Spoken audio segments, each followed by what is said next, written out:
Hello, Fightful Faithful. Welcome to, I don't know, just it's a thing. Alex, this is your NXT Sour Graps post show for October 25th. Get in your super chats.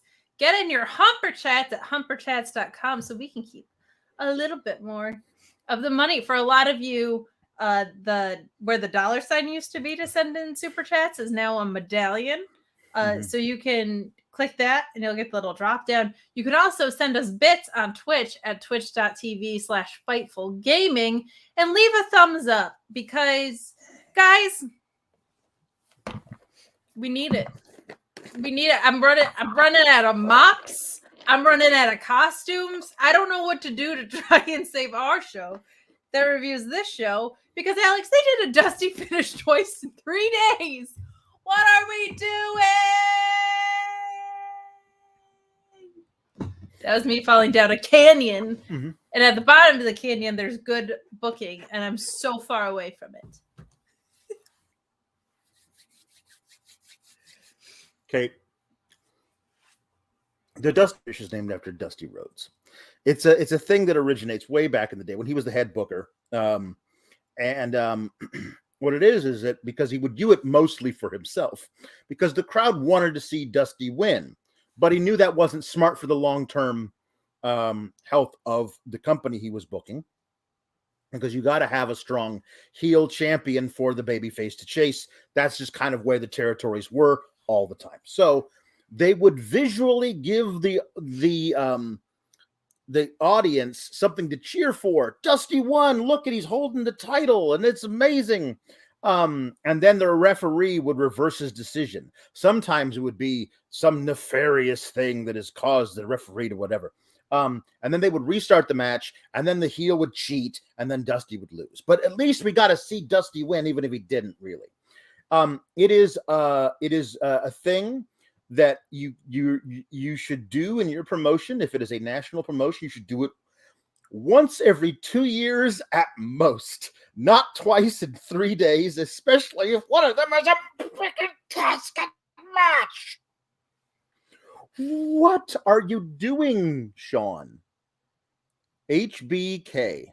Oh, he's so open to new ideas on social media. He ran back the same playbook that he ran 3 days ago. And you know why? Because he blocked all the people with good opinions about things. That's what happened. He's like, oh, I'm so open to people on social media. And then he's like, oh, look, everybody said they like the Dusty finish.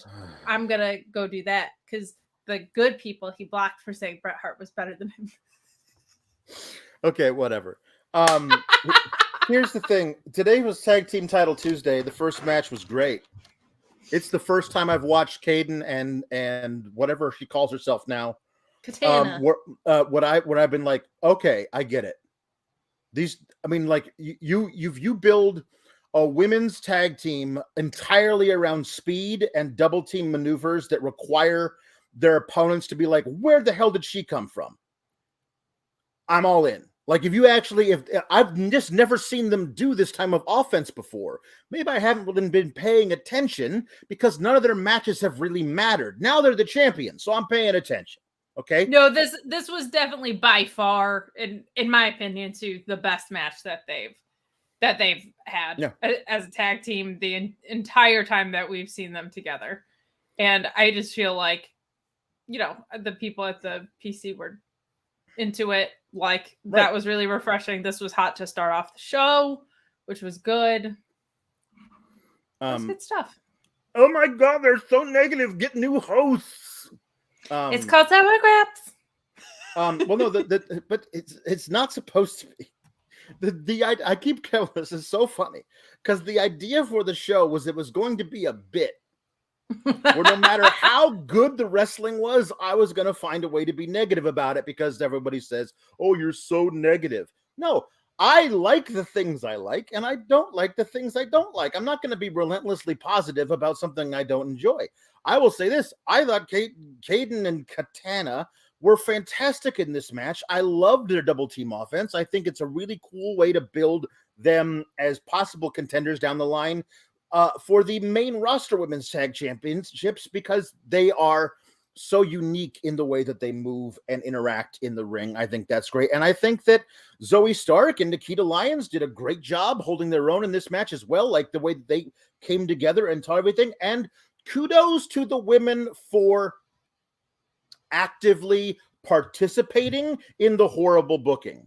Like you just don't need it. Like you can have Nikita or Zoey think they're pinning the legal person in the match, but the referee go, no, you're not, because I saw the tag.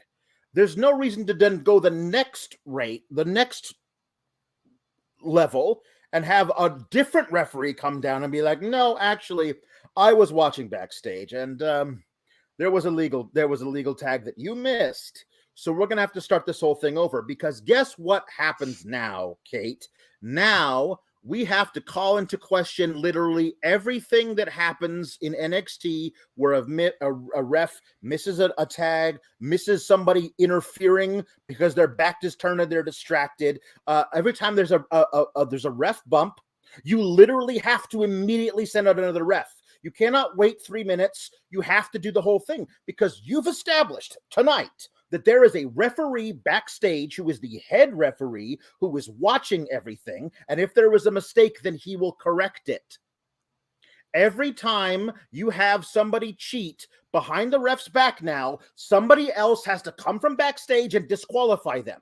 That is a window that you just opened, a Pandora's box, if you will. You didn't have to do that, but you chose to. Now we got to live with the consequences of that, but you won't. See, you're going to forget this night ever happened. It just and you can't do that. You can, and you will, but you shouldn't. You really shouldn't. And they're going to do it anyway, because that's just how they do business. See, that's my problem with it too, is we got 2 dusty finishes in 3 days, and they weren't even, neither of them were good ones. No. It's such a fun device when you use it properly. Yeah. And it wasn't used properly for a few reasons. The first time it was a coffin match, and they had 2 coffins. That was already overbooked enough. This time, to me, if you're gonna do the dusty finish, like, I hate to do this, but we're doing it. MJF's like the perfect guy to do a dusty finish with. Like, that made so much sense when they did that, because everything he does is sneaky and underhanded, and he's the type of heel that Dusty Rhodes would have booked a dusty finish against because of that exact thing, right? So I feel like not only did we get 2 overused playbooks in the same 3-day period, but neither of them were executed well even within that. And the thing that's frustrating for me is, you're absolutely right. This was by far the best tag match that we've seen out of Kayden and Katana. Zoey Starks and Nikita Lyons look really good in this. I thought they had great chemistry. All 4 of them showed out. Everybody had an opportunity to shine. Like, the rest of this was actually really well agented to highlight everybody's strengths and bury their weaknesses. Kayden and Katana gelled for like the first time in a real way. And the other thing about a dusty finish is there wasn't really like any personal animosity between these 2 teams. It was just Tag Team Title Tuesday. Like, there was no, and not every defense, not every whatever, but like, a dusty finish should be used for things that have some sort of personal investment in them, not just cause. That seems so silly to me. So I didn't love it. I mean, the crowd at the PC, we have a picture of them. They, I think, because the action was so good, this is a live shot of them. They're not really like going too crazy there, but no, you can see them all different heights. In the warehouse, of course. It stinks because it undercuts what was a really, really great opening match. And I'm glad they're going to run it back because it was so good, but I'm distracted by how dumb it was to get there. Right. I can't like be jazzed about stuff. So it's always frustrating when there's bad booking, but when it's bad booking that gets in the way of legitimate progress that we saw tonight, like, that's the most frustrating in my opinion. Yeah, that is frustrating, because you didn't need to book it that way, but I really enjoyed all 4 women in the match. there was a moment where I thought they were going they had they recognized the overwhelming response on social media to Nikita and Zoey being together, and I thought they were going to have them do a stop the steal gimmick because they felt like they were cheated out of it. But the backstage vignette afterwards was not that at all, and thank God. I think that they did a really thing with Zoey, who were like, I can't believe I was so close. I mean, she's been tag champs before, so it's not. I mean, like, but it was like, but I did appreciate the backstage vignette. I like them being angry that they lost, but also that they blamed the ref for missing the tag, not that they had it stolen from them. Yes, which is not the truth. Like they pinned the wrong person because the ref didn't say tag. If the ref says tag and you missed it as the wrestler, that's your fault. But if the ref doesn't do tag, then you don't hear it.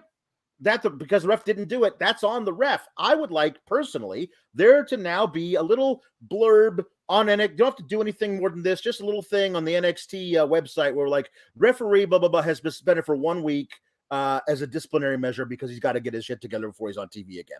Like, because if you're gonna actually actively bury the ref, not bury the ref, but like, hey, this ref made a mistake, and the head referee corrected his mistake. Because what is NXT? It's a developmental brand, and we're developing the refs too. You know, like maybe that's part of it. But other than that, like there was just no reason to do any of this at all. Just have the match, and have the winners, the champions win. You just nailed it too. Zoey was a tag team champion before. She could just want her gold back. It could be that simple. And she's seen Nikita roar or whatever the hell. And I don't know. I hope now that they went to the pay window, she can get some normal gear. I know I'm the only person in the world that feels that way as a straight woman, but still. The other thing was that I thought when they actually when I personally had my head down for some reason and I missed that they pinned the wrong person and they were like they won, I was like, that's not the legal woman. But I didn't see it. I didn't actually see the fact that they were pinged the wrong person. I just saw that they won, and I was like, of course.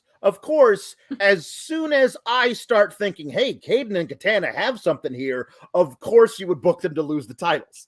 So I mean, all things made me angry the whole way through. I'm wearing my grumpy t-shirt because I am grumpy after tonight's episode. It was really not good though. Like it really wasn't good. Bones in the Home Elizabeth says Sir JW of Pringle, the sisters plus Kayden, the council, Team Kalex, and the entire the entire SGS. Here's to a great show reviewing usually not a great show. It was definitely an extra not a great show this week. So thank you, Bones in the Home. JW Pringle says, one true Alex, Kate Elizabeth with the bangs that run the place, marks of the council, ladies of cease and desist, Papa Elizabeth, you amazing man among men, all of the SGS. Well, this was a show. Yeesh. Kayden Lee Cease says, as the newest member of the Cease twins, I wanted to send love to the besties and all the lovely people in this community of the last the last 2 weeks were really rough, but got so much love from everyone. Cheap plug for FMC on Overbooked today. Yeah, go watch FMC on Overbooked that Kayden's does. That's great. And Chris Mueller says, here's $5, go see a Star War. But he actually had to send a different chat that said, because he wrote it wrong. So he's like, see, damn it. He didn't say see, he said something else. Go see a Star War. Go see a Star War. Matthew Plus is here and he's giving us money to yell at us. Not only did you flat out lie by telling us Katie wouldn't be on last night's Sour Graps. Hey, listen, she sacked up and came out. No, you weren't. Not you personally. I wasn't. No. How dare you say that I was? I can tell you who was there though. Mm-hmm. There was a series of mops that made their way into the picture, but I don't know what you're talking about. My Moppelganger was there. Right. Yes. And I was mine there. as well. My Moppelganger as well was there. Who, this person? Yeah, that person. This mop? Yeah, this. That is you. I know it is, really, isn't it? That is like wild and alarming. Like if you took a BuzzFeed quiz, like which mop are you? It would be this one. Yeah, this is the. Yeah. Is this the Perry Saturn mop? It could be. So that's pretty wild if it is. Yeah. That makes it feel like it was written in the stars. Perry Saturn, I'm just going to say this in general, underrated. Oh, my goodness, yes. Perry Saturn rules. So, Matthew Plus says, not only did you lie about Katie not being on Sour Graps. I wasn't. Because she wasn't. You didn't send me a receipt for my Sour Chat, which I specifically requested. I want a full refund. Otherwise, I will want to speak to your manager. Thank you very much. I am my own manager. Yeah, I was gonna say. And here's your receipt, pal. Hey, your receipt comes in the ring. Matthew Plus says, Luis, love you, but Tammy is suddenly MLS quality. We're talking about soccer. I still need to go watch a Star Wars. Never mind watch soccer. Yeah. And Matthew Plus says, HBK was justified in blocking you both. I mean, actually, I'm a big proponent of block whoever stuff you don't want to see. I think it's weird when people take victory laps on it. The only reason I do it jokingly on this show is because I tweeted, "Good morning, Brett is better than Sean." I tagged nobody, and you blocked me. Do you know the level of vanity search it takes to block someone for just saying the name Sean? Like, I'm sure Bret Hart also has like Goldberg rules, just like muted or whatever. But I'm just saying. Tom Lavelli says, breaking news: WWE is bringing in VAR. VAR is video assistant referee, used to double check any fuck ups from referees in soccer. Are you saying that VAR is coming? Popping myself all day. Popping myself all day. VAR is coming.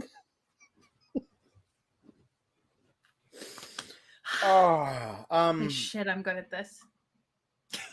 JW Pringle says, Triple Paul and heartbreak middle-aged man need to like try or something. It's like watching high school vignettes theater the kids wrote themselves.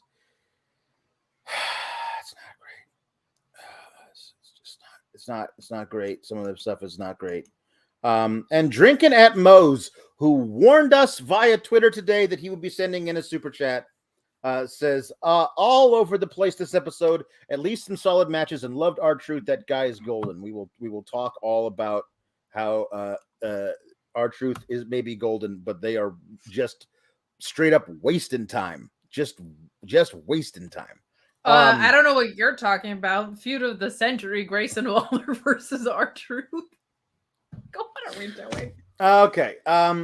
So there's a Dragunov promo about JD and a JD promo about Dragunov. I love how JD says there's been a new nickname that's been given to me that I quite like.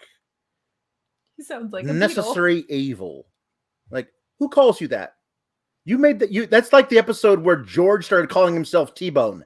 You call yourself that. Nobody's given you that nickname. Did somebody? Don't Google me. Did somebody say that on commentary during the Triple Threat? I don't. Did they? I don't know. I don't know. But here's Alien Dragamop. Here's him. Here's his Dragamop. Well, he's got the swept back hair, which is nice, and he's got mean eyes. Kind of like a smaller face. Yeah.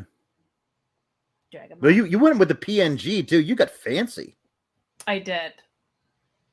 Yeah. You could just hang out with us. I'll show. Yep.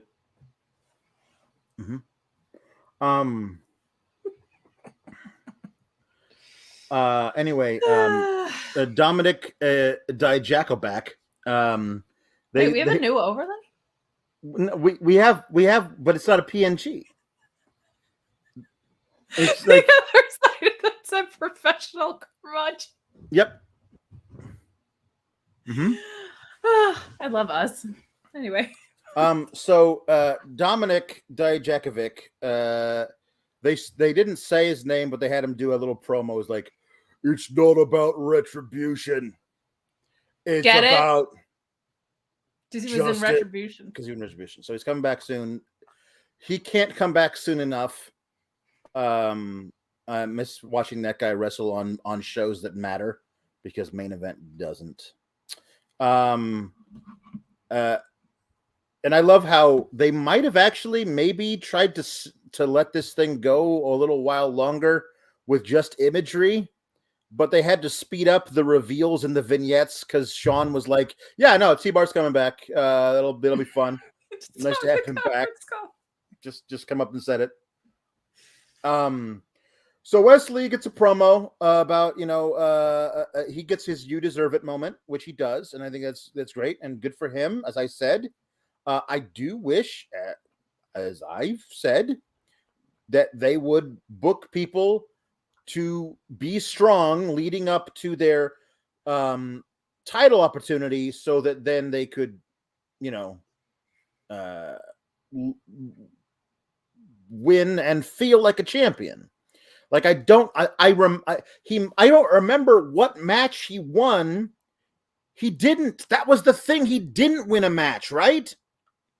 Or did he? No, he did. He won a match. I forget against qualifier. Who. Yeah. Well, who was it against? I don't remember, honestly. I don't remember who was against. Who lost to Von Wagner?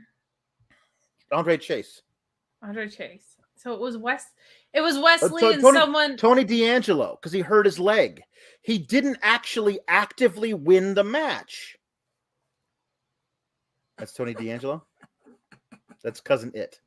That's cousin Gabagool.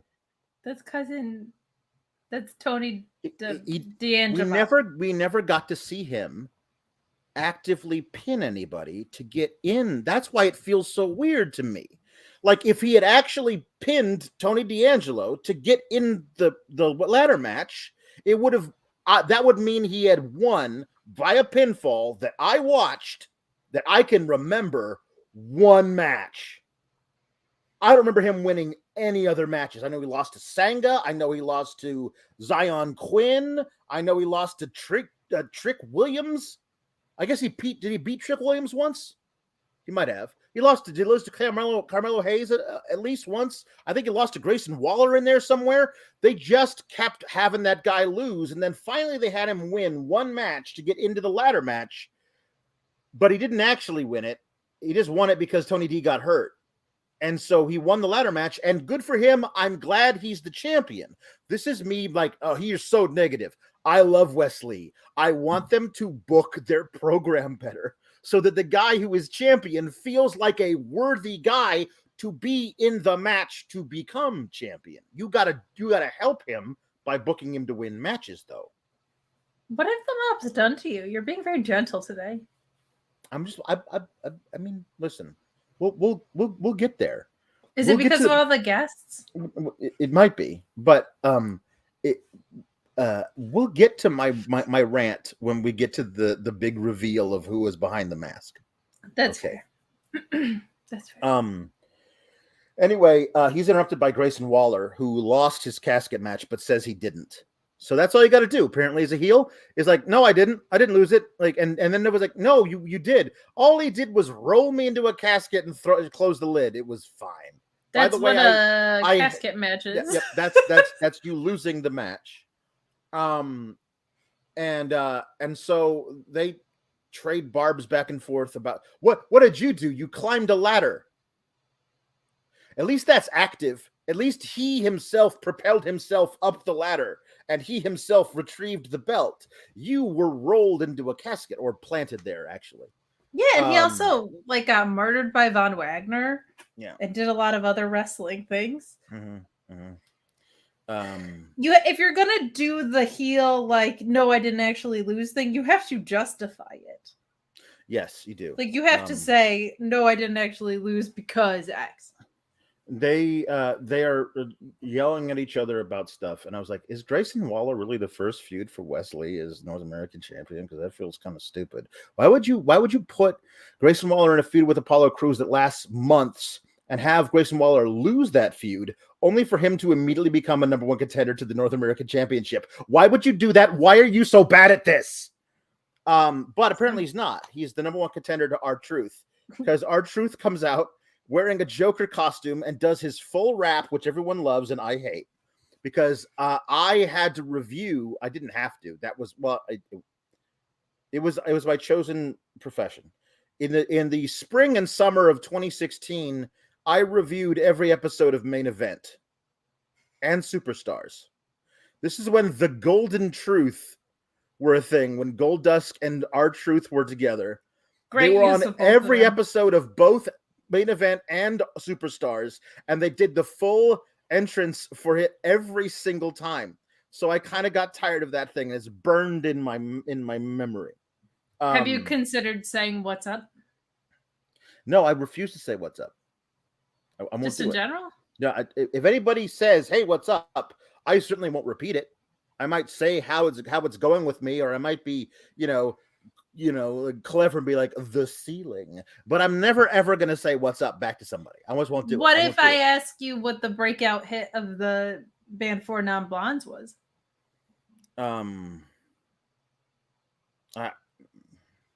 Yeah, I got you on that one. I would say what's going on. But you would be wrong, sir. But you would rather be wrong. I would rather be wrong than have to say what's up. But anyway, you know what? I respect that. There you go. Okay, the only person he beat via pin was Channing. Remember that, where he was like, "Hey, you beat up my friend Tony D, so I'm gonna face you," and then he beat Channing, and he beat Trick when he hit him with a loaded boxing glove.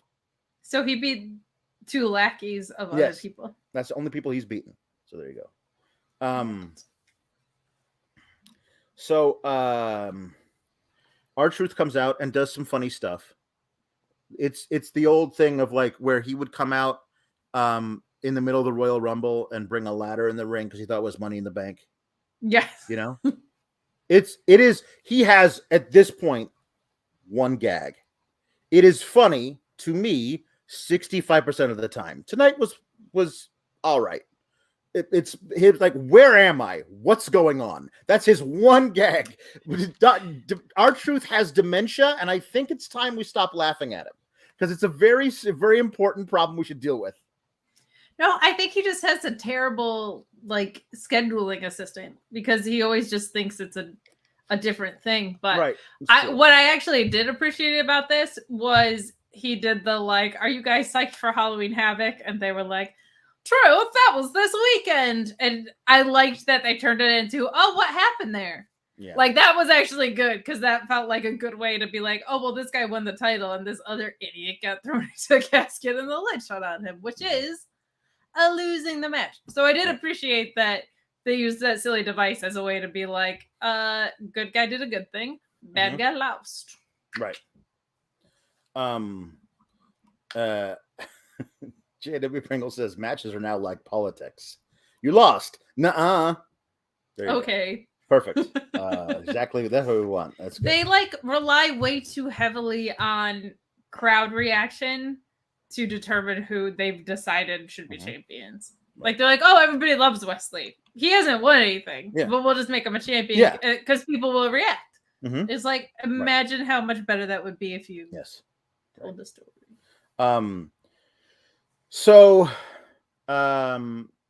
Anyway, Grayson Waller doesn't like R-Truth. R-Truth says, all he did was roll me into a casket. Hey, you rolled one in the middle of the ring? Wow, man, that's pretty great. They're talking about weed. And anyway, weed joke. Yep. It was good. The crowd loved it. Anyway, so Grayson Waller wants to punch R-Truth. R-Truth does the splits to duck it. Wesley punches him, and then there's more punching. And Grayson Waller agrees to have a match with R-Truth next week on NXT. So R-Truth, who I guess to his credit, did pin The Miz last night in just a match that was entirely hijinks based. And he is good for him for still being able to get in there and wrestle at the tender age of 68 years old. But he is it's great. But like we're building for a week to a comedy match featuring Grayson Waller, the guy everybody hates, and R-Truth. This is like respectfully. I honestly don't say this because I'm anti R-Truth. What a waste of time. You have a 2-hour weekly show, and you're using this, which felt like a long segment to me, to build for a week to a match that has no bearing on anything. Like you could be doing storylines that have meaning and purpose. But what I really don't get is they clearly view Grayson Waller as a top star. So, well, first of all, credit where it's due. The live crowd did love it. You can see them having a fantastic time. They were going crazy. They're going nuts. They all have their hair cut the same way.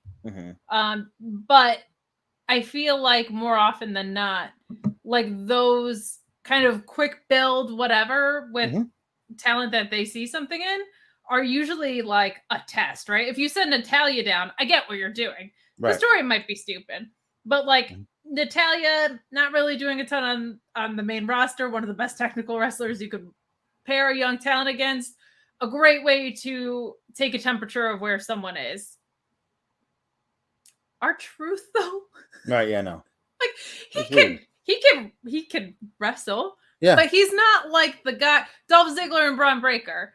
I know you didn't love that. I didn't like Dolph Ziggler winning, but like that made sense because Dolph Ziggler is elite and wasn't doing anything, and a great test of where someone would be in that regard. But I just don't get it.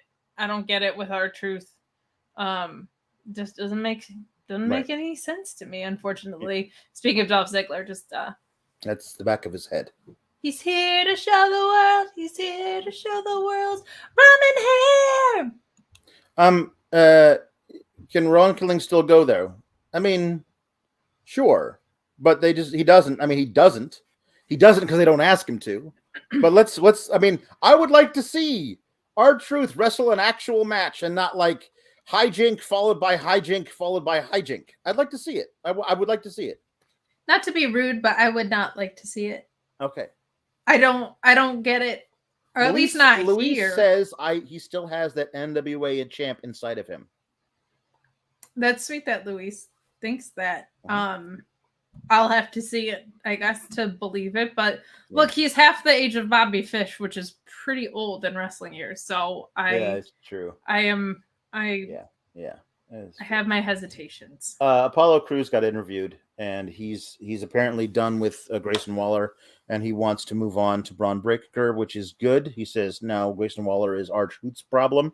Grayson Waller is everybody's problem. Did you realize his pink eye cleared up? His pink eye's gone. I don't think he didn't have any clairvoyant visions during this interview. I'm optimistic about where this might be going. I do hope we just move right on to Braun Breaker versus Apollo Crews. I'm hopeful of that. That should be the title match at Deadline, which is on December 10th. That should be the title match. Apollo Crews versus Braun Breaker 1-on-1.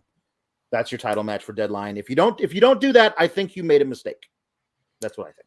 I think this was a really encouraging sign. No weird bloodshot eyes, no clairvoyance, but he said like his vision is set on something else, which I think was a way of saying, hey, I'm acknowledging this weird character thing and transitioning out of it. And I like that he said, props to Grayson Waller for getting me distracted for the reason that I came here in the first place, but I came back here to win the title that I never had like a chance to really run with. I thought this was all very, very encouraging of what you would rather see out of someone like Apollo Crews. Yes. Very true. Before we get into this other thing that doesn't matter, Lord Kev says, put all the belt on Rhea. Yay, nay, SGS for life. Yay. All of the belts.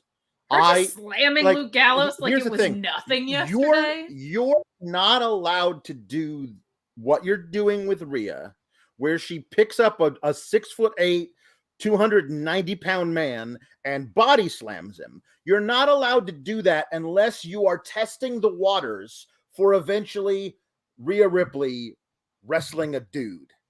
You're not allowed to do what you're doing unless you are looking to see if it's possible. Of course, they're not going to actually do it, and they're going to continue to do this and think that's enough. It's not. I need to see Rhea give the Riptide to like Braun Strowman or something. Let me see it. I gotta see it. And I can't even. I like intergender wrestling. I think it's awesome.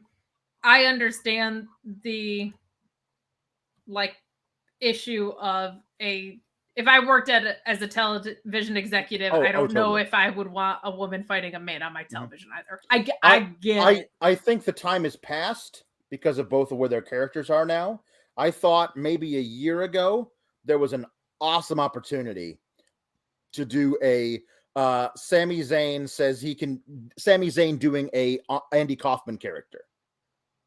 I can beat any woman in the world. And Rhea Ripley says, "Can you beat me, mate?" And him ducking her forever until they finally have a one-on-one match, which is just a comedy match. It's just basically the Johnny Knoxville stuff for Sami Zayn, where he's incredibly scared of everything. And Rhea Ripley kicks his ass and pins him, and that's it. You had to do it one time, and I think those two could nail it. Now they're doing very different things. I don't think there's any way to get back to it, but if you ever had Rhea Ripley wrestle a guy that you know would be entirely non-threatening and people wouldn't be like, I don't like seeing women get beat up, because he wouldn't lay a hand on her. No way. It would actually really work. But no, never going to happen. Shotzi defeated Lash Legend. JD Pringle has a very good question. How many of these matches should have been emails? Because there's no reason to have a full-on work meeting if it's Lash Legend versus Shotzi. What are we doing? NXT should have been an email is a mug that I'm going to make someday. Well, I think Shotzi looked great. I thought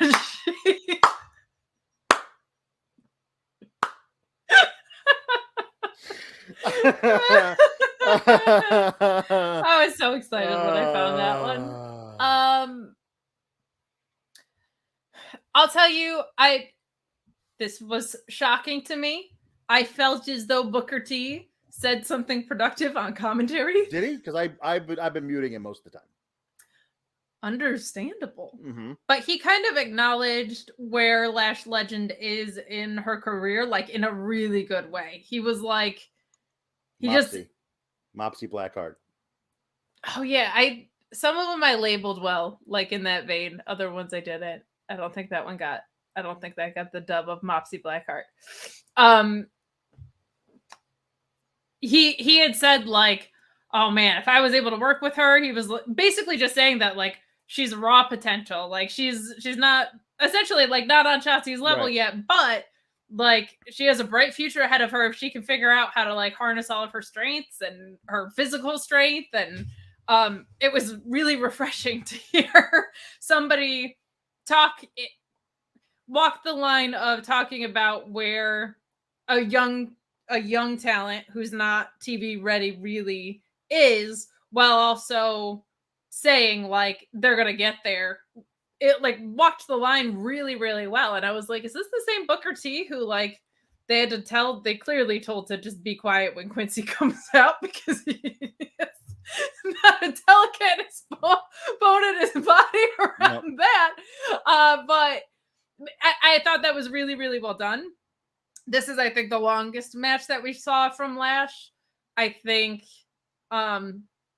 whereas I was more worried about what some of Shotzi's style and Lash's style were going to do. Mm-hmm. I think because Shotzi isn't necessarily like Miss Technical, that this actually kind of worked because the expectations were not like, let me get a super clean, picture perfect in-ring thing. This was going to be kind of a collision from the get, right? So right. I still don't think Lash Legend is there yet, but this I think was a better matchup than I was expecting it to be, and I actually appreciated Booker T on commentary. There you go. You got your positive thing from me. Is all I remember him saying tonight that I heard was like, look at this kid right here. He's got what I'm talking about.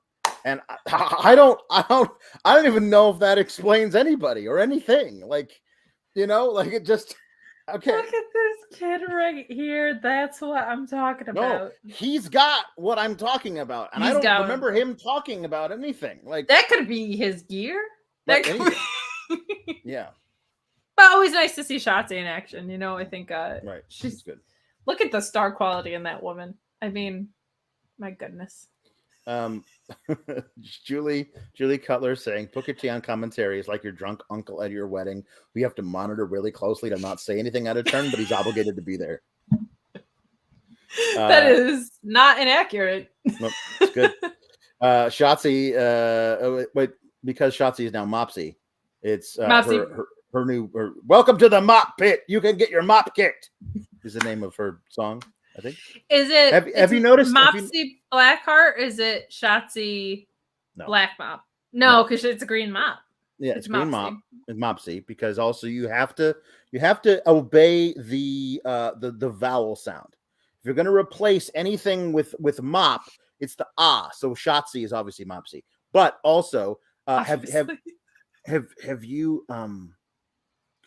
you noticed that when Shotzi is on the main roster, she's driving a big tank, and when she goes to the NXT, she's driving a tiny one? Because I think it's really cute. Nope. She's not driving a big tank in a little tank. She's driving a small tank in a toddler car. Pow, pow, power wheels. Pow, power wheels. It's like this big. Speaking of being this big, well, I guess it's not an enhancement, so to speak, but if you are trying to get your own tank to work and you're not having the success that you want, if you have your own tank and it's just running out of gas a little too soon and it's not a satisfactory tank of sorts, well, my God, does Sean Ross Sapp have the solution for you? Hello. Is your penis limp? Would you like it to be erect? Fortunately, Bluechew.com and the code Fightful is going to help you out an awful lot. Maybe you're having trouble with that. Maybe you just want the confidence. Well, Bluechew.com and the code Fightful is right for you. Free. Your first order is free. You just pay $5 shipping. There are a few other steps you go through. You consult with the online physician.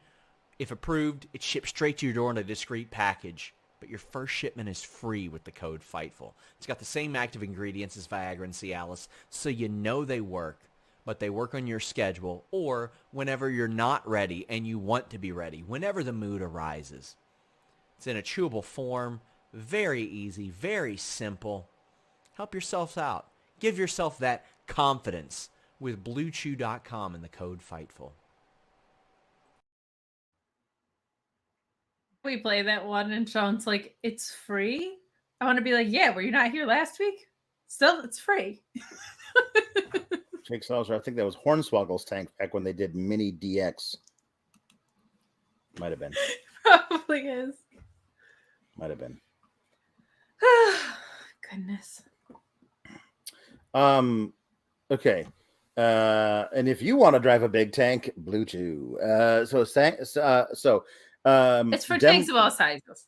Dem loafs, 2 lumbering sacks of flour, 2 walking loaves of white bread, Caucasians of pain. The Creed brothers come out to cut a promo before Brutus, obviously, has a match with Damon Kemp. That was the stipulation. If Damon Kemp loses, then Brutus gets to kick his ass. And if Damon Kemp won, then Brutus would have had to be taken away. But here's the deal. They're like, okay, come on, get your ass kicking. And Damon Kemp's like, you got lucky. I'm barely even hurt, but I'm also not cleared to compete. And I'm like, you can't be both things. He can't have gotten lucky and you're so injured they won't let you wrestle. Well, it's probably just a concussion, as we've talked about on the show before. Just a concussion. So just got his bell rung. So Damon Kemp appears on the Titantron, says, I'm not wrestling you, but eventually we'll be able to fight, he says, but not before, apparently. Sangha and Veer attack. Now, here's the thing.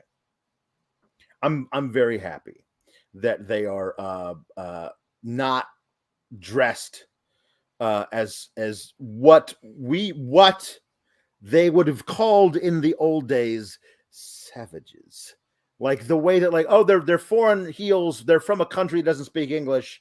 We'll just have them come out and they'll yell things and beat up the good guys.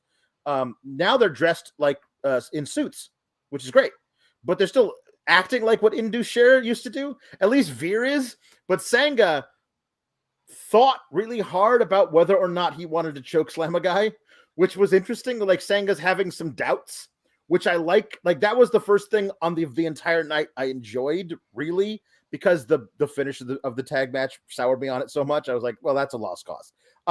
This was like Sangha like having the moment of like, do I really want to go back down this road? Like I swore I was out of the game for good, but Veer, you pulled me back in. I think there's something really interesting there. They're never really gonna explore it. Like this was just one time where Sanga's like, I don't know if I want to do this. But then Veer clotheslined the guy he was supposed to choke slam, and then they choke slammed another guy. So it was all fine by the end. I really love the potential for Veer and Sangha as jet-setting playboys from India who have trained with the best fighters in their country and just love kicking ass in between the champagne and the models on the Gulfstream jet. Like I like that a lot. I don't know if like you can have like, but I'm wearing a suit. I don't know like if that's like an actual character you can pull off. But I'll be happy to see him try because anything's better than what Indusher was. And I think these two guys together can be good. Yeah, so one thing that I liked, I think there might have been like some cooperation with Damon Kemp because he said in the promo that they were still going to get their 5 minutes of pain. And I was like, that's a weird way to refer to a match as somebody could come and attack these guys. So I think there might have been like them as hired guns. I could definitely see could be a really, really fun thing. There was part of me that is like, hey, Damon Kemp, if you needed help, maybe just don't be an idiot to the people you just turned on. Just throw that out there. Mm-hmm. I did also think this was better from Julius and Brutus. And I think it came from the promo feeling a little less scripted. This felt more like they got some bullet points and had maybe some breathing room. Some people do better with that style. Other people do better with scripted. Right. Being able to lean into what works best for you, I think, is a really good thing. Mm-hmm. Very upset because I did not think of the Creed brothers and I had the perfect doppelganger that I did not upload. Oh, no. That's upsetting. It's just sitting on my Google Images probably. But I am intrigued. It's definitely better than Indusher. I do want to cheer for them. Like I find myself, especially with Sangha, he comes across so likable. Veer comes across so cool. I could kind of feel like him going either way a little bit. But Sangha, we got kind of reintroduced to him as a face, and I was really liking what he was doing. I also noticed the storytelling of the hesitation. And I like... Why are you laughing at me? Because, I'm sorry. Because you said but Sangha. But the way that you said it so fast, I thought you said bazinga. And I was like, what is there? Is there a Big Bang Theory wrestler that I was not aware of? Bazinga. Anyway. But Zanga. Yeah, so I'm intrigued to see where it goes. I feel like they probably will lean heel with it, but I don't hate that idea. I just was kind of like ready to cheer for them because I thought this was going to be more of a continuation of what Sangha had been doing. But like the story of Veer pulling him backstage and whispering something into his ear and Sangha showing hesitation tonight, like this is all logical storytelling. This makes sense. It unfolded in the ring. Mm-hmm. Attacking former champions makes sense. I found this segment pretty refreshing, and it was nice to see the Creeds have a little bit better of a showing on the mic for sure. True. Listen, if I think the natural spot for the Creeds is wearing the tag team championships, but if you're not going to do that for whatever reason, them having a feud with the Sangha and Veer is good. Alex, you're no better than the people writing the Ms. Loomis story, says Ali Cease, because of my Bazinga comment, apparently. Oh, I like that. Playboy APA is a good way to put it. I like Ooh, that. yeah, I'll take that. So the Yes Boys had a backstage segment where they were talking about how, oh, these guys are so athletic and they're so good. Those are the Yes Boys right there. That's Yes Boy 1, Yes Boy 2. Elton on the left. Right. Right, that's obviously. blonde, Yes Boy. Mm-hmm. Okay. I don't, maybe, not really sure. Yes Boy 1, Yes Boy 2. Blonde and brunette. So Elton is the blonde. Maybe. I would have no idea. Like Elton John. Okay. So they're doing their promo backstage and they're talking effusive praise that they are heaping upon their challengers. Well, that's supposed to be the joke. The joke is that they're saying all these things. They go, oh, well, should we stop talking about us and talk about our challengers then? No, let's not. But the thing of it is, though, Kate, is that one of the things they said about their challengers is, well, they've beaten everyone. And right away I was like, whoa, oh, now I know what you're doing. You're doing a thing where you're talking about yourselves. Because guess who Edris and Enofe and Malik Blade have beaten? Nobody, not really anybody. We've talked about this. There's really no reason for them to be in this match other than you book them to win a number one contenders match. They probably shouldn't have even been in. But okay, fine. I'm glad that they had their little, deal here. And then they have the match. And the match is fine. The match is good. The match is a fine match. I thought the match was very good, yeah. Yeah. It's a good match. It's a good match, but it was like I didn't believe for a second then you're going to put the belts on Enofe and Malik Blade because you haven't really done the work. You had them do a backstage segment where they were trying to do like where Edris and Enofe said that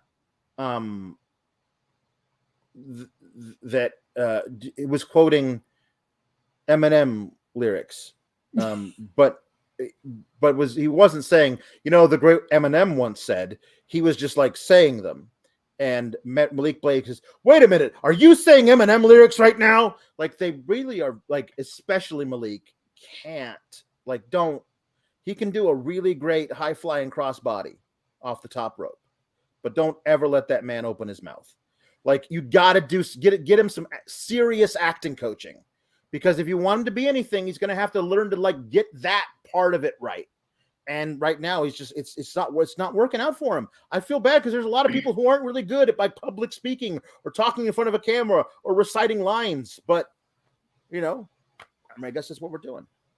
I mean, a lot of them just get mouthpieces, but it could also be the fact that this character is atrocious. Yes. So that doesn't help the situation when you're doing stuff like this. But yeah, of course, a foregone conclusion takes the fun out of most matches. I think titles changing on Robin and bopping to the crocodile mop, yeah.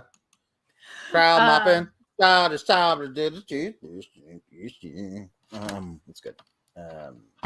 Quite the moves, Mr. Pawlowski.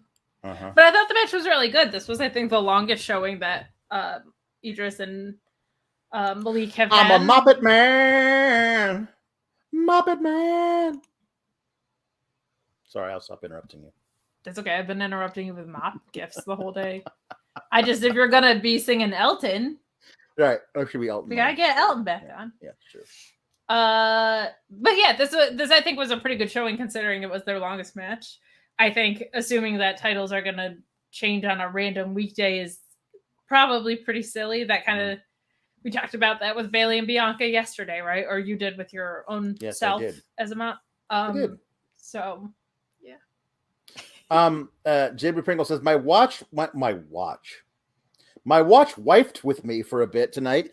When Pretty Deadly were on screen, she asked, who are the guys in neon fetish gear? I had no answer. Well, their answer is Yes Boy 1 and Yes Boy 2. Yes. I admittedly popped a little bit for their side plate dance. That made me laugh. I didn't hate it. So I did hate toxic FaceTime. Can we not? It's just what is this? And Bob O'Neill has a very good point. There's a 1 year celebration next week of Mandy Rose. Feels like a developmental brand should not have a 1 year title reign. Like that's a little too like, especially if like we've already established who Mandy Rose is now. Like before, when you were like, we're gonna bring her back into NXT, we're gonna figure out a whole new thing for her. She's got to have a faction now, and we're gonna make her the champion. And at about the 6 month mark, we knew this was it. They're not breaking any new ground. They're not making other women better by facing Mandy Rose. This is it. This is it. They're not attempting to change anything. They don't want what they think. This is what we want. We got what we want. This is it.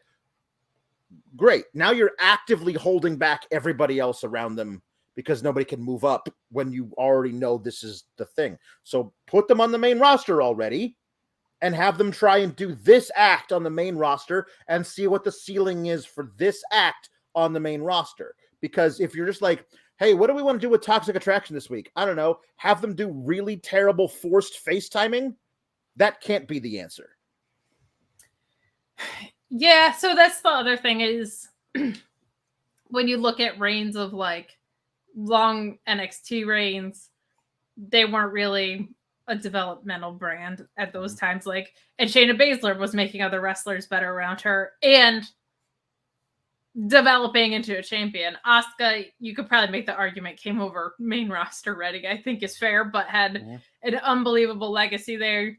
But it was also different. It always felt like that was the pro wrestling brand and the main roster was something different. So that was the whole NXT identity crisis, was like, it's developmental, but also you have like the best women's wrestling in the world happening.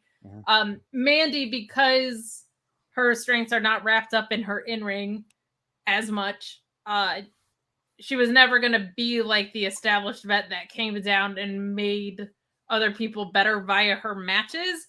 I think this did what it needed to do for Gigi, who is joining us right now. Yeah, I think like when you talk about Mandy, it's kind of like, what are you know, what does that look like? The FaceTiming segment was horrible. Like horrible. Like even by NXT standards. Hey everybody, what are we all doing? I don't know, just sitting by the pool, trying to catch some rays, soaking up some vitamin D. JC was supposed to be here, but I think she went to the gym. Hey, let's conference her in. Okay. Oh, there's JC. Hi, I'm just lifting at the weights. Oh, you're getting all swole, girl, super buff. Yeah, look at me. I'm buff. Anyway, what's going on with you? Oh, nothing much. Just sitting by the pool, catching some rays.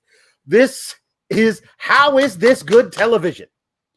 Like, this could be a vignette you put on social if you need to. There's no reason to soak up television time with this shit. I was in a sorority, and even when I was 19 and in a sorority, I didn't talk to my sorority sisters like this. What the hell is this? Let JC Jane work out. First of all, she's at the gym, and you're going to conference her in for no reason? That's just rude. I get laying by the pool, you pick up the phone, but let JC lift her weights. No. Also, we don't see the phone ring really for JC. Like, she's not, I don't know, she's not sweating at all. And it's always so weird when you have, this isn't even like necessarily their fault, it's just wrestling's fault. When you have a camera that's filming you with a camera, that always looks so weird. Yes. Like, there's a camera facing the car that Mandy Rose is in on her camera. We can see the back of her iPhone. So this is, and why are you like, how are they FaceTiming in with like a podcasting graphic like what we have? Shouldn't it look? Shouldn't it look like this? Why where you're telling me that when Toxic Attraction all FaceTime each other, there's like a thing that looks like this, and it's just like whenever we FaceTime each other, we'll just put ourselves into those boxes. This is what we're gonna do. They weren't on FaceTime. They were on StreamYard, I guess. They were on StreamYard. They were There you go. StreamYarding each other. Hey guys, conference are in on StreamYard because this is our podcast. It's a podcast called "Hey, what are you doing?" Oh, nothing much. Sitting by the pool, catching some rays. Anyway, where's JC? That's the title. This is the title of the podcast. Where's JC? Mhm. Or that whole long sentence? The entire script for this obviously scripted thing. Is the title of the podcast. And we did get to the exciting conclusion though that they're gonna hang out later, and then that Mandy can't because she has a photo shoot. So that was really important. Thanks for the invite, ladies. But you said you had a photo shoot. Oh yeah, right. I do. I said too. You're bringing the wine and cheese, bitch. Right? Was a thing that got said. No, see, Harvesterian says, at what point does Mandy say, "What's No, that would make me laugh. That would pop me. And it also would be our truth. That's a very good point. Okay, it's so funny. Luis, bless his heart, has put in like big, bold, highlighting letters, something I have to read. Okay. New Japan announced that if Machine Gun Carl Anderson does not compete in New Japan Pro Wrestling on November 5th and instead competes at Sands of Time, then he will be stripped of the title. Oh no. Oh no. Wait. Oh, Alex, I think it's time for the big reveal of our third member. Who's the third member of the schism? I can tell you who it's not. It's definitely not Sean Ross Sapp. It can't be because we saw him. Oh my God! It's my gosh! It's Sean. It's Sean. It's The Rock's daughter, Sean. Oh. Well, it's perfect timing because we're about to talk about this horrible segment. So when I'm not going to look it up because I honestly don't care. When was the first time we saw the hoodied figure with the happy face mask thing? Well, like 3 weeks ago, a month ago? No. It's been like 6 weeks. I mean, they've been just been having that person hang out and do stuff for forever, right? I remember. I believe you. No. Anyway, somebody walked up. It was just supporting in a hoodie in the background. Walked up and picked up a happy face button. And we didn't. And then we saw them canvassing, like asking, "Would you like to join our cult? Here's a button." And then we saw them talking to porn accountant, and this person could not have been taller than 5 feet. Oh, that's how we knew it was a girl. Like, we were positive. Yeah. This person was so small. I was like who? This is why people were like, could it be Nikki Cross? Because Nikki Cross is pretty short. Yeah, and they got nothing to do for her on main roster. Like, maybe they could do that. It seems kind of like a weird backward step for her in her career to like be another part of some weird, crazy faction in NXT. But whatever. Let's see what happens. Anyway, most recently we saw that person in the hoodie, in the mask, standing with the rest of the schism, and that person was much shorter than James Drake, or whatever they call him now, Jagger Reed or whatever his name is now. And then they all come out together, all wearing masks, and the person in the hoodie with the mask on is in the middle, and they're like 6 inches taller than Jagger Reed. Now maybe they put her in heeled boots for this segment, but there's still no way. There's zero chance. You're right. So Schism comes out. That's Schism. That's good. Including, and most importantly, there's one guy with the white contact in his eye. Yeah, there you go. That's what Rip Fowler, formerly Zach Gibson. Mm-hmm. And I can only assume Toxic Attraction, who was just on, they're together on their girls' night now. Mm-hmm. They're watching this all together. Which one of them went blue? Probably Gigi, because she's like the most fun. Yeah, probably. But anyway, you were saying. Yeah. Anyway, they all give little speeches, and then Joe Gacy says, if you can remove your mask now, but remember, there's no going back.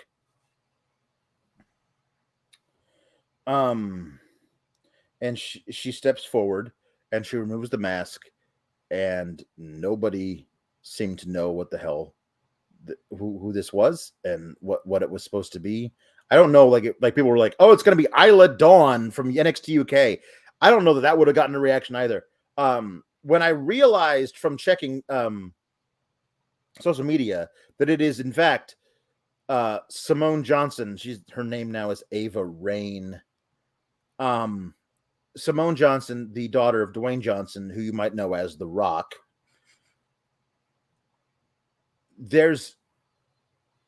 She says, I don't want to be who I'm supposed to be, which is good because you're not going to be if you're in this horrible fucking faction. Like, I understand there's a lot of pressure that is on somebody who has a parent that famous. If you're going into that parent's chosen line of work as well, like that is a lot of pressure. Look at what's happening to Dominic Mysterio. Like I'm convinced he doesn't want to do this anymore. He just wants to go home because he knows he sucks at it, but he can't because he would make his dad upset. I understand like what's going on. Like I get it. Okay. There's zero chance she is a successful person after like the fact that The Rock came out of Rocky Maivia is so much better than being in this like dead on arrival faction. Like Bray Wyatt's on the main roster. There's no more spooky stuff. No one's allowed to do spooky stuff anymore. Let's double down because we're about to talk about somebody else who's coming in and going to be spooky as well, apparently. Like, just spooky all the time. Spooky. Spooky hacker, spooky hacker, spooky hacker. I can't. Spooky season ends next Monday. All the spookies got to go away. No more spookiness. Listen. This was a bad idea. Doesn't matter who has it. Doesn't matter who has it. It's a bad idea. It's a bad idea. If she wants to be like unfortunately, I think this faction is a death knell for everybody involved in it. It has everybody involved in it. Alex, this faction has only brought down storylines. A screeching halt to Braun Breaker's reign. A screeching halt. You want to argue it started with Dolph and the back and forth fight? At least the matches were great. No. The matches were great. Holy crap! It was terrible. This has done nothing for Joe Gacy. It has done nothing for Grizzled Young Vets turning into anything. It got Parker Boudreaux released, whether that was because of this or because of him or whatever. If you don't want to be The Rock's daughter, I'm sorry. You probably shouldn't have gone into pro wrestling. Mm-hmm. I'm sorry. I know that's not fair. But we're not talking about Bob Backlund's younger niece. We're talking about the freaking Rock. We're talking about the most well-known, inarguably the most well-known, successful crossover actor who everybody knows was in the WWF, WWE to do this. If you don't want to carry that legacy around, God bless you. Brian Pillman Jr. doesn't want his dad's legacy. Went in a different direction. I get it. But you're The Rock's daughter. And if it's between going into Joe Gacy's stable or doing this on the sidelines while your dad is fighting Roman Reigns, do this. Like, it's just... Or try to make a name for yourself that's not the Rock, but like, don't hitch yourself to this sinking ship. No, and you're doing it out of spite of what could have been your legacy, so that's almost worse in some ways. Here's the deal. Like honestly, this has done nothing for a single person involved. We're going to talk about this person in a second, but I do think Indy is better as a tag team. I love the idea of Indy bringing along somebody like Ava Rain. The two of them together might be something fun. Like, I really liked her with Persia Pirotta. I mean, Simone Yeah, Johnson, really Ava Raine looks big enough to pick up and powerbomb some girls. Kind of run that back again, see if you got anything there, because I think that this new, like, more heelish Indy Hartwell could work with, like, try that. Like, let's see if that works, or try and do a singles thing. You got Sol Ruka out here, whose whole thing is I like to surf. Like, if Simone Johnson can wrestle at all, you are doing her a disservice by not letting her see if she can find her way as a wrestler. This Joe Gacy cult thing is death. It's death. It's not their fault. Nobody in here knows how to write this thing. They have no real aims of any kind. They completely messed up their first major story, which was kidnapping Rick Steiner and then letting him go. Well, Like, they put his Hall of Fame ring in the fire. In the fire. He also They got did. back, didn't he? Yeah. I like the fact she has done nothing for anyone in it. It has only stopped Here's a great storyline. one. Thomas Scott, Ava Raine, Alba Fire. Who is naming these people? Here's the deal. If you're not going to send Kaylee Ray to the top up there, Rain and Fire as a tag team is a fantastic thing. Make it happen. That sounds like it came out of a movie. Do it. Or it could be a faction led by Captain Planet. He's our hero. It's true. This just ain't it. This just ain't it. And to your point, it's like, whether it's the same thing or not, it sure feels redundant. Yeah. Like, at least with Judgment Day, which I do not like, they've now at least almost acknowledged, like, now they're a parody of what they were trying to be. Like, now, you know what I mean, though? Like, now we're like sitting here like, this is stupid. They're the goth kids from South Park. And to their credit, they've kind of been like, we're the goth kids from South Park. Yeah. Like, they kind of have embraced how hot topic that whole thing feels. So it at least feels different than the Bray Wyatt stuff. But man, oh man, like, this just feels like a terrible idea to me. And I there's part of me that respects her for not wanting to, like, follow in her father's footsteps, but, like, unfortunately, because it's The Rock, I think you don't have much of a choice.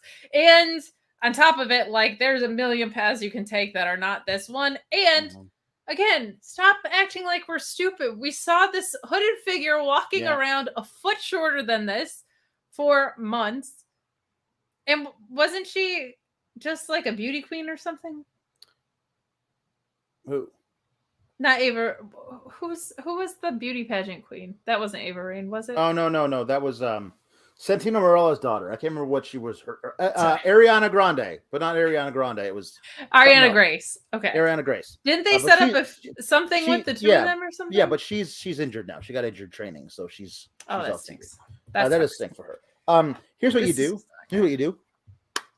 If you know you don't know who's going to be the person yet, or you do, but you don't want us to guess by having them out there, you have as many times as there's a new person, a new woman, as many times as there's a segment where you feature her, you have a new woman under the hoodie. Slightly different size, like between 5'5" and 5'8" or whatever. Because 5 foot, it just ain't it.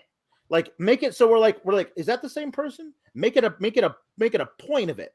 Unless you're actually gonna put Simone Johnson in the fucking hoodie. Do that first of all. If you don't want to do that, you have to find somebody who's reasonably the same size as Simone Johnson. It's very simple. Just do it.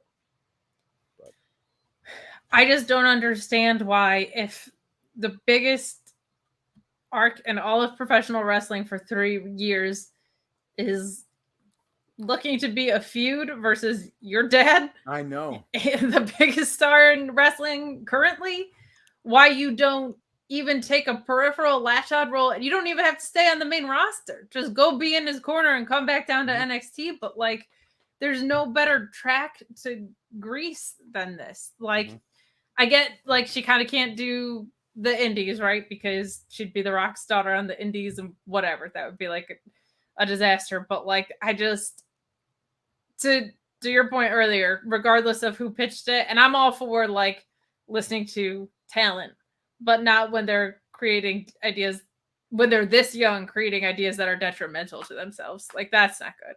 Mm-hmm. That's not good. This was not the move. Electra Bane has ever good. She should have been Kathy from catering. They already have a security guard wrestler. That's a very good point. So why not just have somebody who just runs the day-to-day operations there at the PC? Night Track or says, make that a character trait. Like, my dad did it this way, and I'm doing it my way, and have her have an entirely different skill set than her, like ring set, move set, ring set, move set, move set than her dad. Like, there's so many ways you can do it in the same bit. Night Tracks says Ava needs to own it like Charlotte. I mean, do you think like if Charlotte was starting right now, they'd have her change her name so it doesn't it's not Flair? Do you think they would? I mean, I think they might. Like they won't let Braun Breaker be Rex Steiner. They're not going to let Simone Johnson be Simone Johnson. They like if Charlotte shows up, like will she be like Charlotte Williams? Like what are they going to do with her? What would they do with her if she just showed up? I don't know. It's dumb. I mean, they might do that. They might be hesitant to do that in general, and then for very obvious other reasons not want to do that. For the same reason Tamina Snuka became Tamina, I think. But it's the freaking Rock, man. Like this, again, this isn't Ted DiBiase Jr. This is and no disrespect to Ted DiBiase, my God, but it is inarguably, I'm not saying the best in the ring. That's Bret Hart. Sorry, Sean. Inarguably the most successful professional wrestler of all time is The Rock, and he did it for like 6 years, and then he went to Hollywood, and people want him to run for president. If you're his daughter, that legacy is attached to you in some way, so you gotta. I'm sorry, that's the way it is. Gesture Design says if Ava wanted to wrestle without the Rock rub, she could have went to MLW. They love the Fatu family over there. It's true. Orion Ben says they really thought a full foot wouldn't be noticed.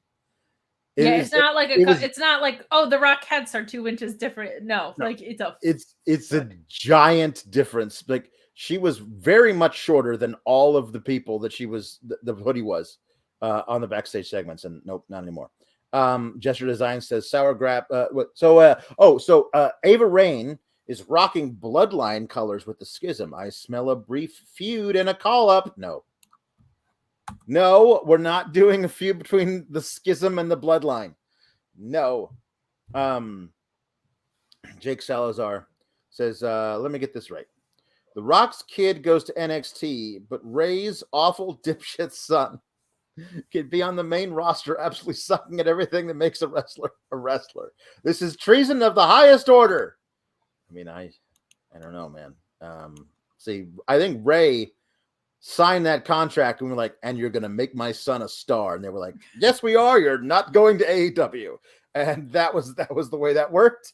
And but no, I think Dwayne, I think maybe they're punishing Dwayne for not showing up at Survivor Series, and so they had to do the egg thing. Maybe that's it. She should have carried the egg legacy. The legacy. Yep. LEGGACY. The legacy. She would be Charlotte Panache. Huh? Okay, so Mr. Showtime sent in something about how you better have a mop for Ilya Dragunov mop or Dragon mop, and of course you do. You've already showed it, and then he sent a super chat again. He was like, "Oh, I'm sorry. I actually forgot. I forgot that she showed it. I'm sorry. I totally. He'll be back. He'll be back. I totally forgot she showed it earlier. My bad." That's hilarious. Yeah, Mr. Showtime says, Kay better have an Ilya Mopganov picture. No, Ilya Dragomop. It's the ah. You got to get the ah sound in there. Also, not NXT related, but who does the OC get to deal with Rhea? Love you guys. SGS for life. You know what it is? It's Luke Gallows and drag, and he's gonna say he's his sister. I'm reasonably sure of this. because when he left, it was like, he's not good with women. He's terrible with women. Nobody's going to agree to do anything that he says. And that's what they said last night. And I'm reasonably sure it's going to be Luke Gallows in terrible drag. And he's going to say that it's his sister Laura Gallows. And that's what they're going to try and do. I don't know. There doesn't seem to be anybody on the main roster that feels like they fit in with the OC, who's a woman. Well, it could be a call-up. But Alex, when I joined the SmackDown and Rampage review, it was because Jeremy was vacating the spot and they wanted someone to fill in. And Jeremy recommended me, which I'm forever thankful for. And Sean wanted to bring me on. Mm-hmm. If they offered me the Raw one, mm-hmm. I think I would have gotten fired. Yeah, you probably would have. I can't do it. No, it's not good. Because it's 3 hours. Yeah, Luis says it should be Alba Fire for a shock factor, but it may be Aaliyah because everything sucks, says Luis. See, that's what we call being on brand, folks. Mm-hmm. Okay? Everything does suck. The woman is actually going to be Charlotte. Charlotte returning to help the OC deal with Rhea Ripley is not a big enough spot for Charlotte. No, she'll be back at War Games. Yeah. Luis says, just hoping the change of gear for Gacy means he's closer to deathmatch Gacy. Doubt it though. Yeah, me too. Oh, Gallows Secret says it'll bonus baby says it'll be Carl Anderson's hot Asian wife. I don't know. They had some very public things go down. Yep, they did. Probably not though. Dom DeValle says she's in a faction with an egg-shaped head. You mean the faction has an egg-shaped head? I don't think she has an egg-shaped head. Oh, the masks have egg-shaped heads. Joe Gacy's mask was too small for his face. It really was. It really was. Poor guy. I know that it is. I have a very large face and head. So, Alex, you know how we're always like, oh, it's the Costco version, it's the Walmart version. Mm-hmm. This is Party City Bray Wyatt. Mm-hmm. It is indeed that. That's where we're at. It is the part. Yes. That's where we're at in this world. So we have a weird little segment. I'm on delay. Apparently, this is weird. Oh my gosh, it's not my internet. I just assumed it was me. I don't know why this is happening. If you want to get off the stream and back in, I've got plenty of mops to tide this over. Yeah, you do the mops, and I'm going to leave and come back. Okay? You know what? It would take a miracle to fix Alex's internet. And so while he's gone, I'm going to have Sean tell you about a miracle that happens when you're sleeping. It is the miracle of comfortable sheets, y'all. The only good dirt sheets are here at Fightful. You don't want dirt sheets on your bed. That's why you need Miracle Brand. TryMiracle.com/Fightful. That's TryMiracle.com/Fightful. Get a free 3-piece towel set. Save 40% off. These sheets are fantastic. They have great comfort, great quality with those premium 500 thread count sateen weaves that are made with USA-grown Supima cotton. One of the highest quality cottons in the world. It's better for your skin. Stop sleeping on bacteria. These Miracle Brand sheets help prevent 99% of bacteria, require 3 times less laundry than regular sheets, and they're self-cooling with silver-infused fabrics originally developed by NASA. TryMiracle.com/Fightful. Again, TryMiracle.com/Fightful. Save 40% and get 3 free towels. How can you beat that? Get rid of your dirt sheets, well, besides us, and get Miracle. So there you guys go. I mean, I'm just gonna post some mops in the meantime, as I promised. This is just like cool guy mop.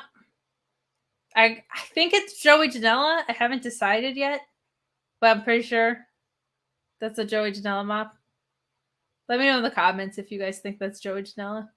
Feels like Joey Janela, right? That's a Joey Janela mop. This one, I didn't really know. I thought it might be Cody Rhodes because the red, white, and blue. But Cody doesn't have long hair. So I wasn't sure. Let me know who you think. Who's got a patriotic gimmick with long hair? I don't know. I just had backup mops in case this exact scenario happened, I guess. If you weren't with us yesterday, this is the JBL mop. This is was like a big catalyst for it.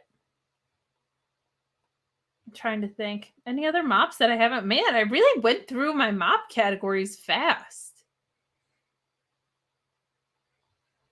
This is obviously the OG. This is Sean Mop Sapp, Mop Kenny Omega. And there's me. Hi, guys. Let's see. Any super chats that we can read while it's just me and my Moppa-ganger? Wow, you guys filled up. You filled up the jukebox. Thank you guys for your support. Let go of all your pain, washing away your deepest fears. Listen with your eyes. Speak with your ears. My Watch God, me as I come, because NXT is now TVMA. It's really weird that there's a person here who talks like this and leaves messages at the Performance Center for no reason except for to be creepy and talk like this. But this is what we do. It's spooky time all the way. It's really bad. That's what he says. Watch me as I come. Awaken from the pits you call the dark. Opening up to my soliloquy is just the start. Watch as I come and leave my mark as I plan to rip all of NXT apart. I like doing slam poetry. My name is Scripts.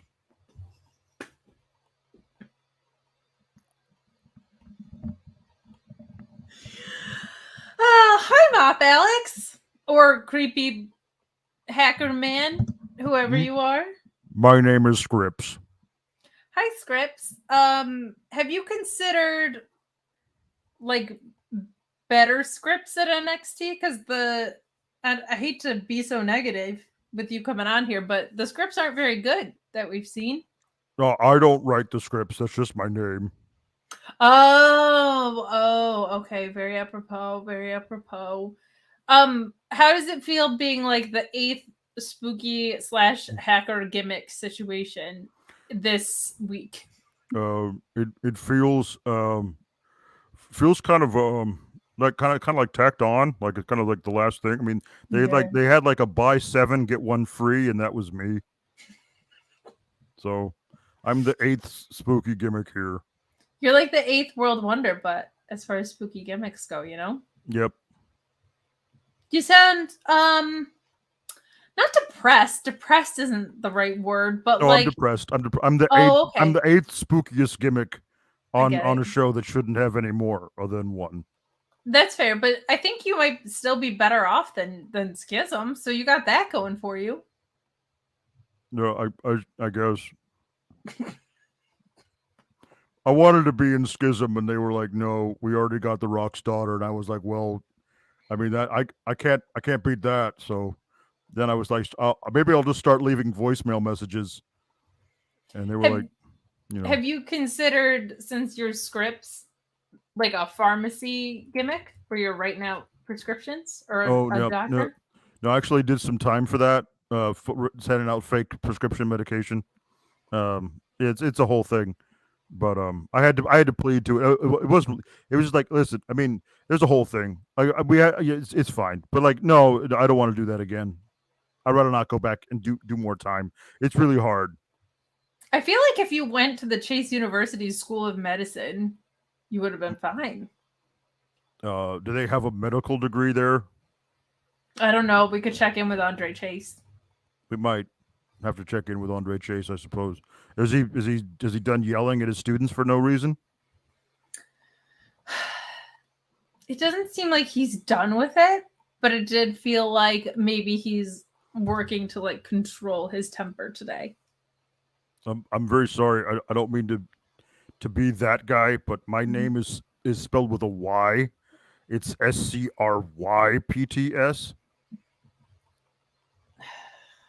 I mean, you could change your own name, but I got it. Thank you. I actually don't have arms. I'm just a disembodied voice coming out of a mop. I was gonna say, I thought you didn't have arms because you were a mop boy. Well, that's true. I'm a disembodied mop voice. You kind of sound like if Wilford Brimley and Kermit the Frog were one guy. Has anyone ever told you that before, Scripps? Hi ho, Kermit the Frog here. I've got diabetes. This is so much better than anything that happened on the show tonight. Oh, Scripps, I think you're a star. Scripps, what are your finishing maneuvers? Well, I call it the poetry slam. Okay. It's just basically a power slam, but I call it a poetry slam. But do we all do this? Does everybody? Yeah, everyone. No one is allowed to clap when I wrestle. They have to snap their fingers. That makes sense. Yeah. That makes sense. Are you, because it's so similar in spelling and sound, have you considered like something on the blockchain so you could have like Scripto Crypto? That sounds like fun. Yeah, see, we're brand building. Scripto Crypto. Although I lost a lot of money in NFTs, so I really don't want to go back and do that. No, you've had a rough life between getting yourself in trouble with writing the fake prescriptions, and I don't even want to ask what happened during the .com era. I don't know how old you are. There was a lot. I made a lot of bad investments over my time. Maybe you could get like a tag team partner that's like the Mad Money guy. Oh, maybe that's possible. That'd be good.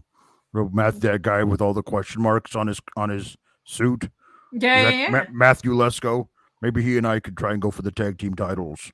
There you go. Or it could just be like Ike Manjiro with the same gimmick. I feel like have the jackets. I feel like I with this voice modulator, I kind of sound like Jesse the Body Ventura. You kind of do. McMahon. Hello, McMahon. Can you talk to Gorilla on commentary? I just want to. Gorilla Monsoon. Gorilla Monsoon. What are we talking about today, Gorilla Monsoon? Gorilla. Hey there, Gorilla.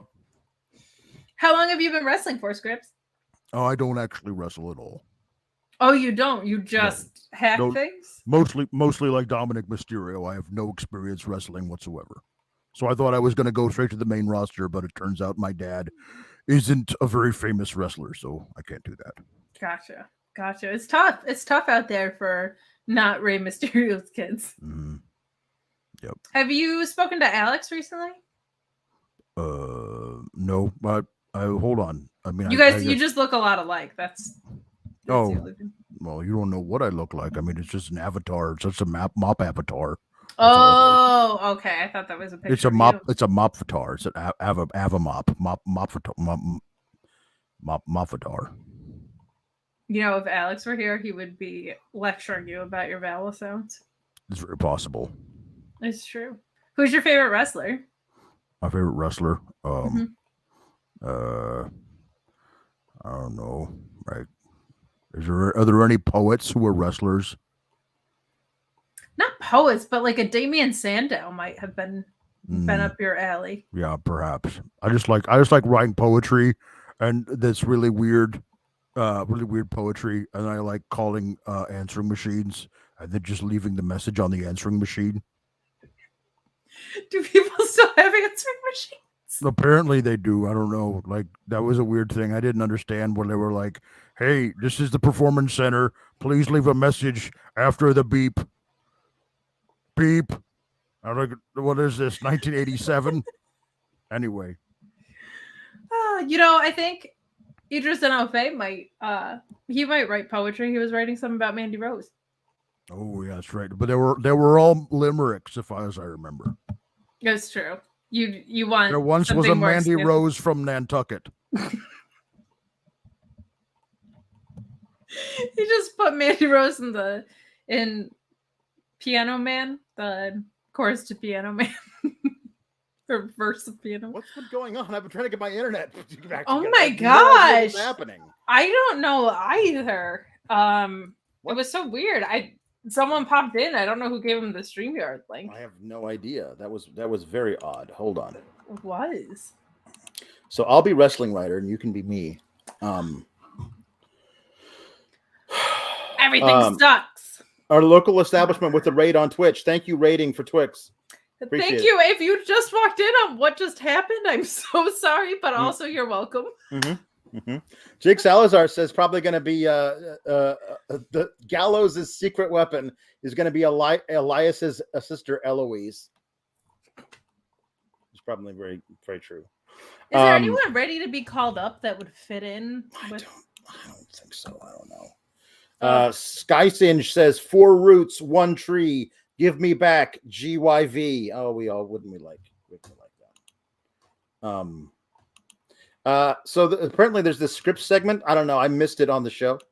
But people are talking about him. I don't know why. What was going on?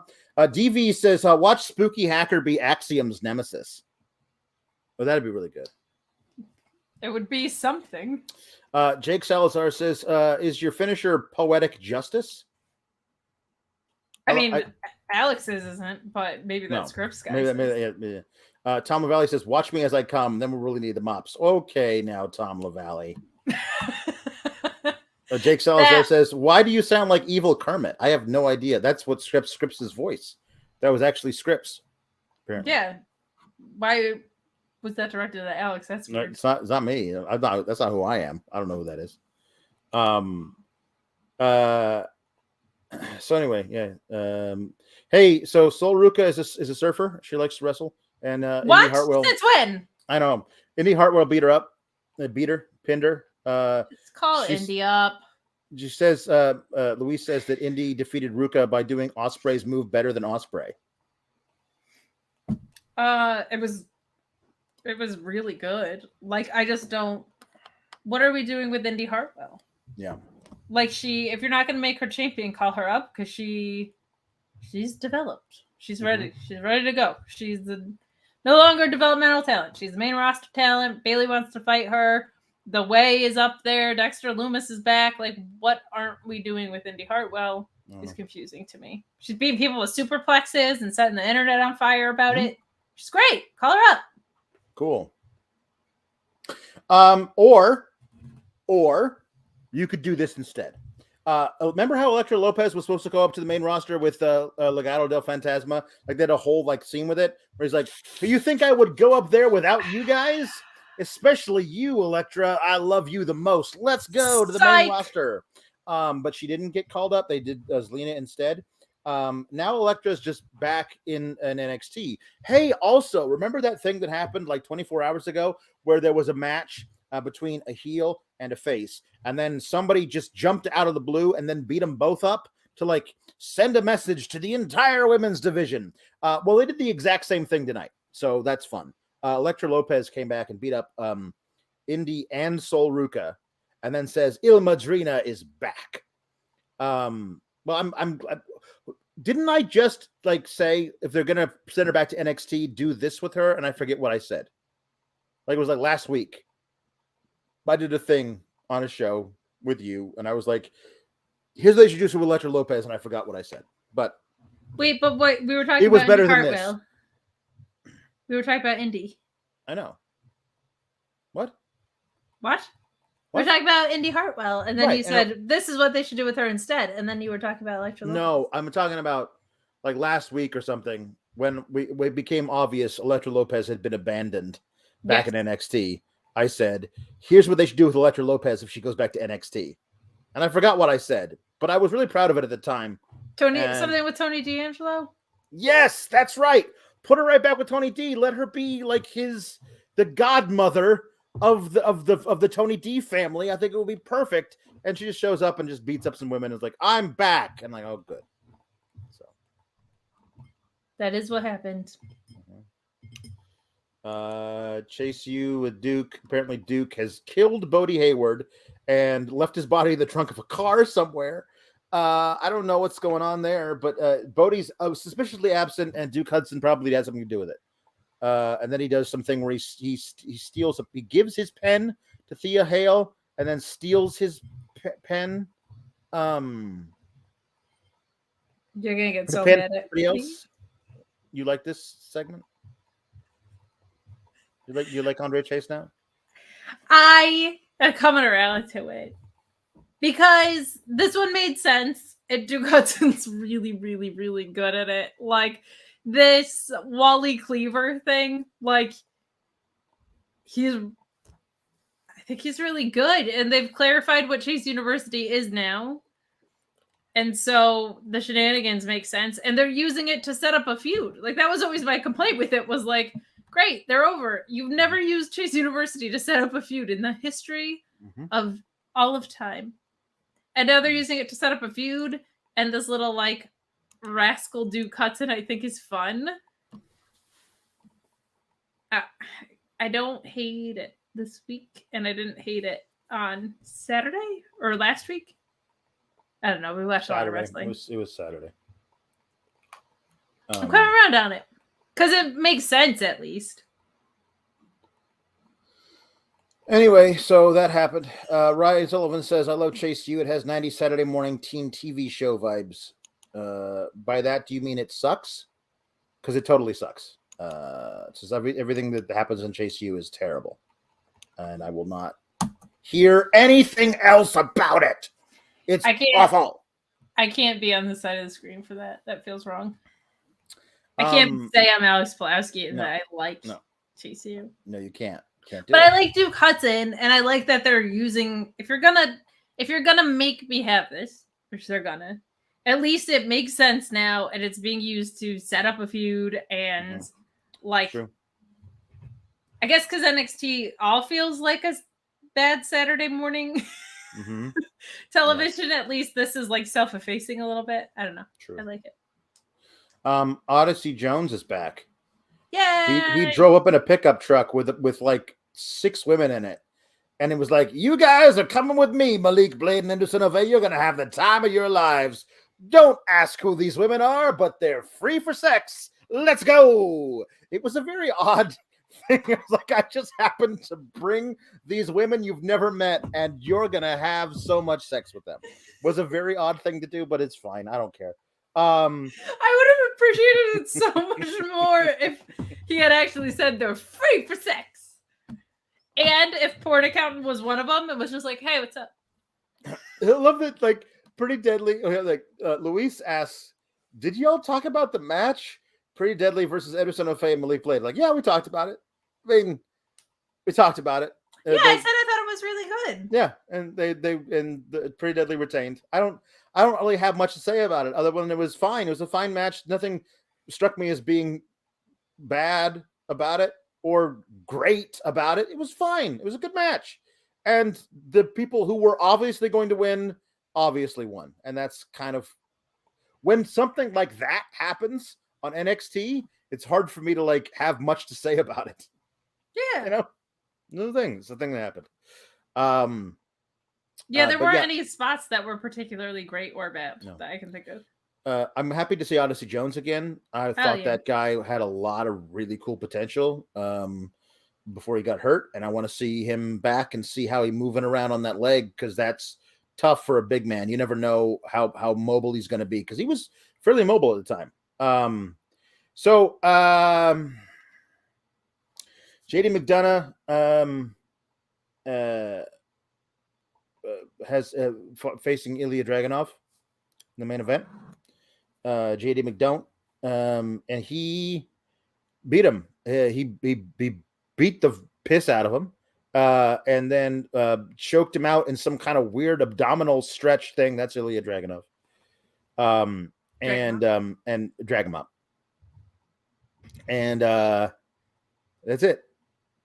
It was a good match. It was a really good match. Both these guys are really great wrestlers.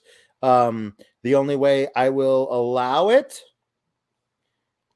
because I want to see Ilya Dragunov win all of the matches. There was a really well put together thing They were saying that Ilya Dragunov was beat up from Saturday, and his ribs were all screwed up, and they worked the ribs over and over again. It's a really good story. I always want Ilya Dragunov to beat JD McDonough. Spoiler alert, I want JD McDonough to lose to everybody he faces because I don't like that guy.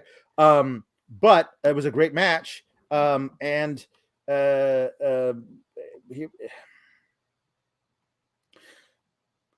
Luis asks, do we think that the sexy Russian, Ilya Dragunov, is going to go to the main roster?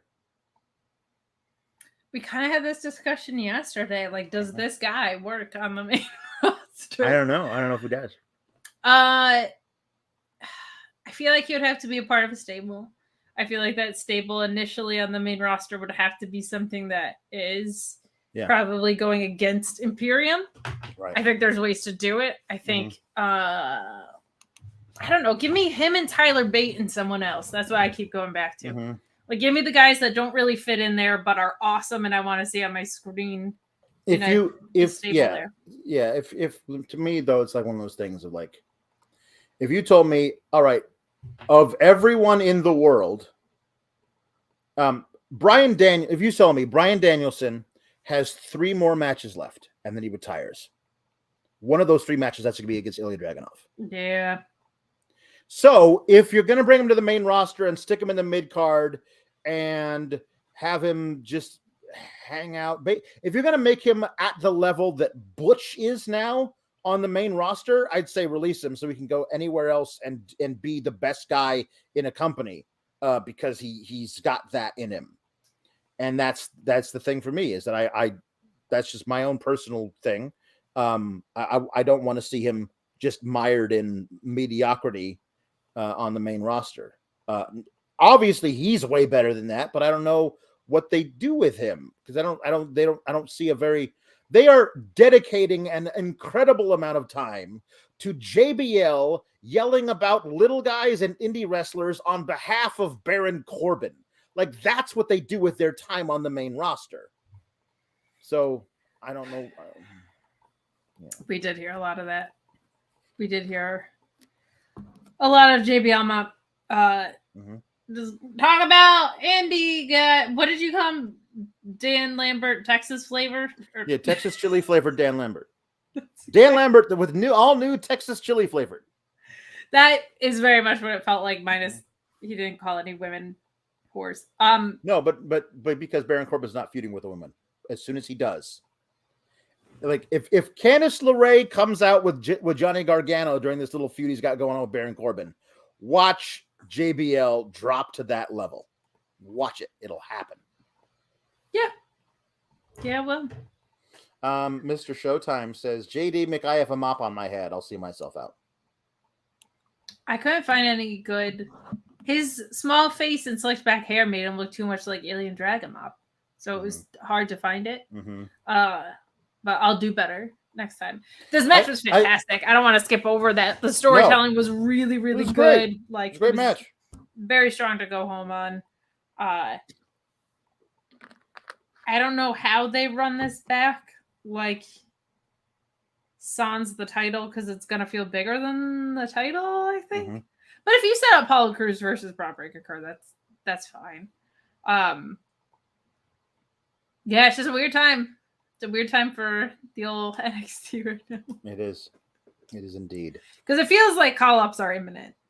It feels like they should be and have been forever and aren't now. And I don't know. They're more and more in line with, let's bring some people down to like do something. For Shotzi wrestles Last Legend this week. R-Truth wrestles Grayson Waller next week. 2 weeks from now, who knows? We're just going to main rosters dipping in and dipping out. And that's what they're doing. I get wanting to please the network after a terrible stint with 2.0. And I get using main roster talent as a measuring stick for people. My thing is like, okay, Wesley is North American champion. He should not have the length reign or obsession with the North American title that Carmella did. He should be on the main roster. It's just so tricky because felt like people were getting called up, and then there was a regime change, and then we have this time of year, which doesn't really make sense, but maybe you want them to get their sea legs before Royal Rumble. Like, it's just a very, very odd. Mm-hmm. It's an odd challenge that they have at the old Agreed. NXT. But like, Indy Hartwell should be on the main roster. Yeah. I guess there's people that are done with NXT that aren't on the main roster that I'm like, well, if you're not calling up now, yeah, what are we doing? I don't know. You know? All right. Matthew Plus asks, what percent of Sour Graps viewers actually watch NXT? Jake Salazar responds, well, Maddie Minus, I'm pretty sure 0% watches NXT because for the longest time, I thought Double Vest and the Beej was 100% their real WWE names, and I had no idea why I couldn't find them on the roster page. Oh my God. Where's Joe Bob Briggs and Beej Jensen? I don't remember what their actual names are myself, actually. Yeah, Briggs and Jensen. Briggs and Jensen? Okay, well, I don't know what their first names are. I'm glad I could add to the Discord. Sincerely to that, it feels like a 50-50 split in here. It does. I like a lot of people like, oh boy, I can't wait till you guys talk about this thing I watched. I like the people who watch it to figure out what we're gonna rant about. Me too. That's an impressive level of commitment. It really is. Graham B says, hey Kate, craft idea, Road Warrior Mop instead of Road Warrior Hawk. I don't know how you would do that. It'd be kind of weird to do. I think we need to branch out to like brooms and Swiffers and all things, because things that don't have long hair, it's harder to do. You know what I mean? There's like, different style mops. So there's the like circular ones. Yeah, there's the long rectangle ones. We saw all sorts of them tonight at the PC Center. Mm-hmm. Yes, true. That's true. I mean, look at this. Mm-hmm. Yep. There's a good variety of styles there, and then where's the schism guy? Where's the schism guy? This guy. Yeah, right there. No. Yeah, Rip Fowler. Mm-hmm. Rip Fowler. Like Rip that's Fowler. that's like a little circular mop. Mm-hmm. Not everybody's a rack mop. Yeah. LEC says that we might be making all of this up. That she would have no idea because she didn't watch the show. I wish we were. Scrub daddies. Well, tell me more. I could use a nice rub down. Oddly enough, Madrina means godmother in Spanish. So Luis says I'm onto something with her showing up, parting with Tony D. But apparently, I don't know if we're gonna do that. Hey, it's the jukebox. Hey! First of all, if we say ShotK29 says greetings SGS. After nearly avoiding for almost 3 years, I finally got COVID, but thankfully it's not a serious case. Thanks for everything you do and being a reminder everything does not suck. Well, I mean, everything sucks. But I'm glad you're feeling better. Feeling all right with your COVID. Ricardo Leo TV says branching out to brooms would be too sweet. Okay. Here's the jukebox. Let's see what we got. What do we got on tap here? All right, you got one here. That's a good one. I'm looking forward to that. All right. Okay. To participate now. Yep, you do. Got a lot here for Papa Pawlowski, which is good. All right, that's a good one too. Here we go. Ooh, that's good. All right. Here we go. Last night, Ricardo wanted William Regal to read an article from my local newspaper. So this is what we got. Here we go. Where is it? All right, open. At its October 11th meeting, the Rochelle City Council unanimously approved a consultant services agreement with Hanson Professional Services Incorporated for work on the acquisition of property adjoining the Rochelle Municipal Airport / Koritz Field. The property in question is currently owned by large car rebuilders, and the city is on the third step of a 20-step process to acquire it. The lengthy process is due to state and federal requirements that deal with airport real estate acquisition. Is any of this turning you on, man in the mask? There you go. We all like that. This is more entertaining than Raw. Reading an article about acquiring some land for the local municipal airport, which doesn't actually have any planes. It's just, I don't know. Anyway, that seems like an important part of an airport. This is great. Patrick is. I love that Patrick is here. He's throwing out like requests for things that I don't do impressions of.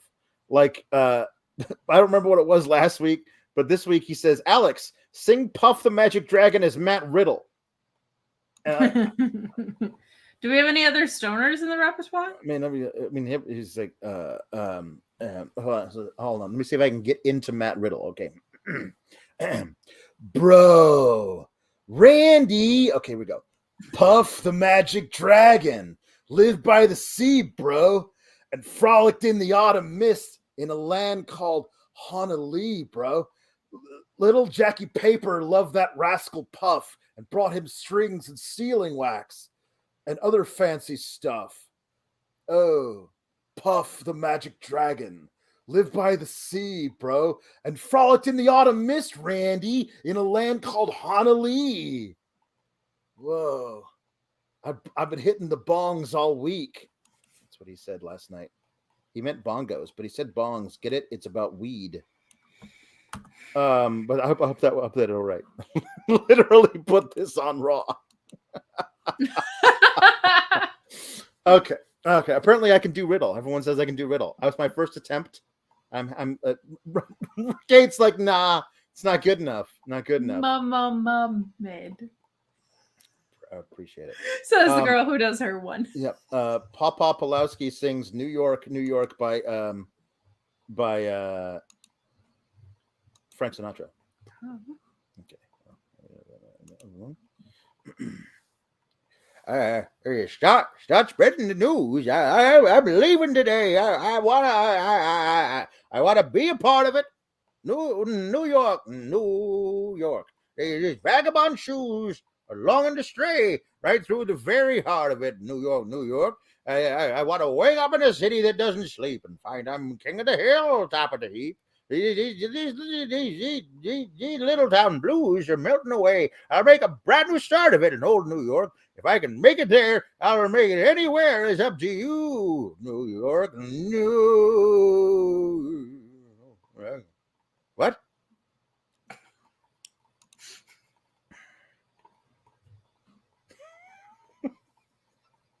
I want you to do yours now. Tiffany Stratton does Material Girl by Madonna. It's requested by Orion Ben 666. Some boys kiss me. Some boys hug me. I think they're okay. If they don't give me proper credit, I just walk away. They can beg and they can plead, but they can't see the light. That's right. Because the boy with the cold hard cash is always Mr. Right. Because we are living in a material world, and I am a material girl.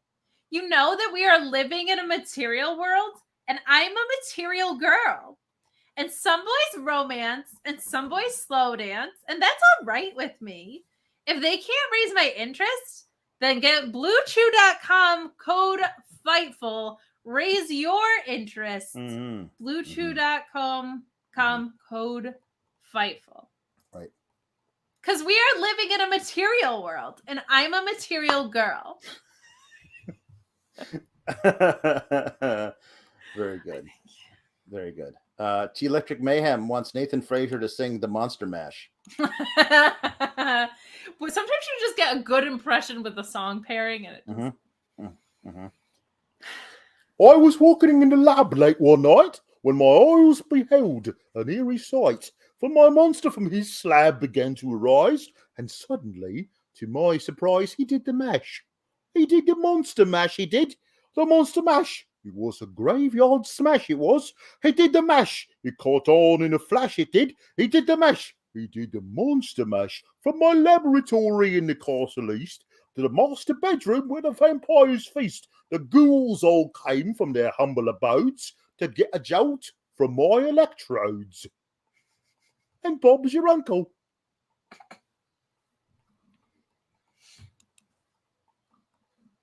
I do plan on recording that as everybody over and over again and sending it out in Halloween. Just follow me on Twitter because that's just going to be me singing that song as everybody on a loop. Okay. Darby Allin does Shiny Happy People by REM. That'll be fun. Shiny happy people laughing. Meet me in the crowd, people, people. Throw your love around. Love me, love me. Take it into town, happy, happy. Put it in the ground where flowers grow. Malachi Black. Gold and silver shine. Shiny happy people holding hands. Shiny happy people holding hands. Shiny happy people holding hands. Malachi Black. Good. You know who he was married to? Oh yeah, well, he was. It's true. For a brief amount of time, but they're still on good terms. Oh, good. It's good. Good to know.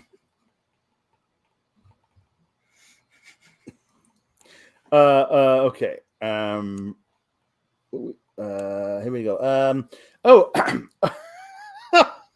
No, okay. I'll save that one for later because that's going to be good. Ricardo the ODV says Regal does Somewhere Out There from An American Tale.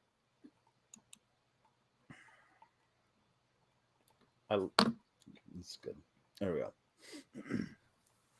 Somewhere out there beneath the pale moonlight, someone's thinking of me and loving me tonight. Is it you, man in the mask? Somewhere out there, someone's saying a prayer that we'll find one another in that big somewhere out there. It's me. I'm saying the prayer that we'll find each other. And even though I know how very far apart we are, it helps to think we might be wishing on the same bright star.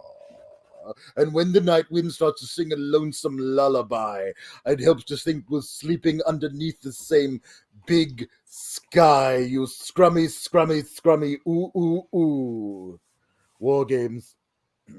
I doubt my dad is still in the chat, but he heard many a duet from me and my sister growing up to that song. Many. It's a good one. It's a good one. Many. J.W. Pringle wants Pawlowski to explain email. So do I. Oh, you see, back in the day, you used to take pen and paper. You used to write. Back in the day, very far, far ago, they had ink wells. You put the little thing there. You take this little pen, you dip it into the ink, and then but you always get too much ink on your paper, so you had to daub it. You had to dab it, and you had to write down. You say, "Dearest," whatever their name was, and then you'd write them. I'm writing you to tell you about all of these things. You would do that, and you would write it all, and you'd write several pages, and you'd say, "Sincerely yours." Then you'd write your name, and then you'd put it in an envelope, and you'd find a stamp. And you'd find a stamp, and you'd put it on there, and you'd send the stamp. You'd send the whole letter in the mail, and it would get there, whenever it got there. But now they got these newfangled things called emails. And the emails, you write them down, and you type it in the word processor. The computer, that's what they call them. And then you write it down, and you hit send. And it goes whoosh. It goes through a series of tubes. It goes through everyone. That's what the internet is. They call me. They tell me it's a series of tubes. And then it goes over there and I want to say hello to my grandson. And I want to send him a little happy birthday, grandson. And then I send the email and I say, boop, and I send it, and it goes in a series of tubes. And then it gets there and he opens it and he doesn't even say thank you because he's an ingrate, just like his father. What? He's a bad father. He's a bad grandson. Jesus. Tom Valley says, I can make you a man from RHPS by William Regal. RHPS, what is this? I don't know. What is RHPS? I don't know what that is, but I'm going to say it. A weakling weighing 98 pounds will get sand at his face when kicked to the ground, and is soon in the gym with a deserved chin. The sweat from his pores, as he works for his cause, will make him glisten and gleam. Oh, I'd like to see you glisten and gleam, man in the mask. With massage, just a bit of steam, he'll be pink and quite clean to be a strong man. Oh, honey, but the wrong man. You're not the wrong man for me, you scrummy little tart and dish dessert. Your chocolate mousse with extra sprinkles you are, and I want to eat you all up. Oh, Rocky Horror Picture Show, which I have never seen. Nor have I. No. Ooh, maybe we should. Do we? I'm not gonna like it, and people are gonna be very upset that I don't like it. As the thing is, I know my taste, and I'm just gonna be like, this is bad. I'm not gonna like it. That's true. We have built our brand around how much we love things. That's true. But usually it's things that people also don't like. We did good on Grease. Yeah, we did all right. We did all right. Axiom singing "What's Going On" by 4 Non-Blondes, as requested by. There he is. That's actually the other one. That's actually the one that they're making. That's the one. Those are different people somehow. Orion Ben is like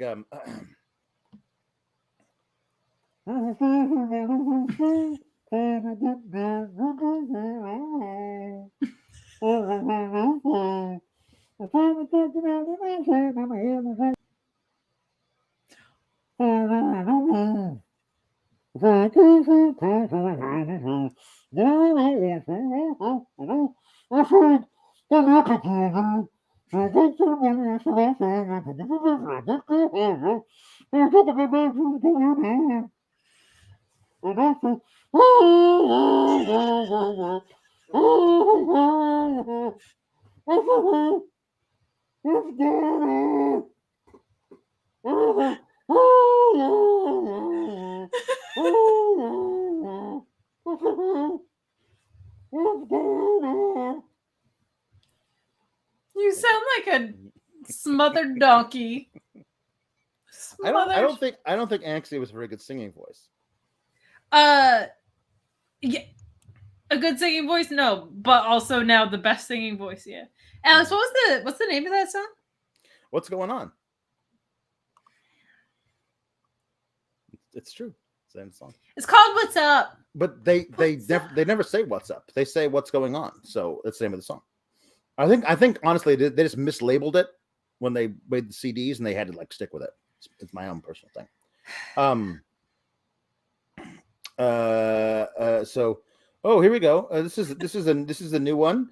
It sounds like actually was having a breakdown. Is completely accurate. It's true. Electric Mayhem says jukebox for SRS singing "Hellbent for Leather" by Judas Priest. Sean impression. I don't really. This is a terrible caricature of what. What's up, you guys? Yeah, that's all I can do. That's the only thing I can do. It's a terrible caricature of what Denise Salcedo thinks that Sunrise Sap sounds like.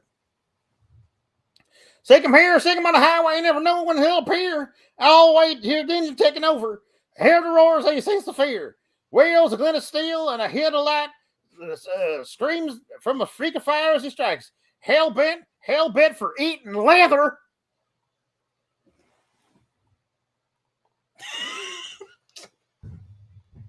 That's all I got.